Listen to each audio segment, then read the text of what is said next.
ঈদের পরের দিনও রাজধানীতে অনেকেই পশু কোরবানি দিয়েছেন। বর্জ্য অপসারণেও তৎপর ছিল ঢাকার 2 সিটি কর্পোরেশন। বর্জ্য ব্যবস্থাপনায় খুশি নগরবাসী। ঈদুল আজহার দ্বিতীয় দিনেও রাজধানীর বিভিন্ন এলাকায় পশু কোরবানি দেয় অনেকে। বিশেষ করে পুরান ঢাকাতে দ্বিতীয় দিনের কোরবানির চিত্র চোখে পড়ার মতো।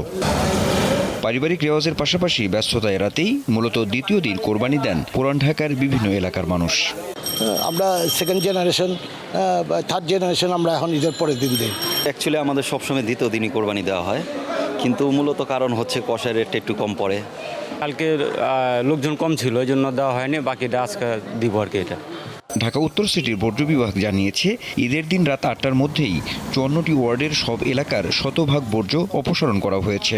আর ঈদের দিন রাত 10টার মধ্যে 75টি ওয়ার্ডের মধ্যে 71টি সব বর্জ্য অপসারণ করে ঢাকা দক্ষিণ সিটি কর্পোরেশন। ঈদের দ্বিতীয় দিনেও দক্ষিণ সিটিতে বর্জ্য অপসারণ করতে দেখা যায়। বেশিরভাগ এলাকায় দ্রুত পরিষ্কার করা হয়েছে বলে জানালেন স্থানীয়রা। তারা আসে সাথে সাথে, মানে কোনো জায়গায় ময়লা হওয়ার সাথে সাথে ছোট ছোট গাড়িগুলো নিয়ে এসে সারা সাথে সাথে উঠিয়ে নিয়ে যাচ্ছে।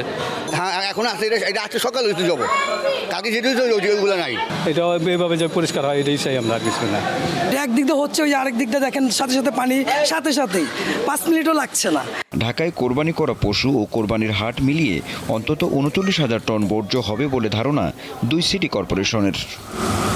আনোয়ার হোসেন, দীপ্ত সংবাদ, ঢাকা।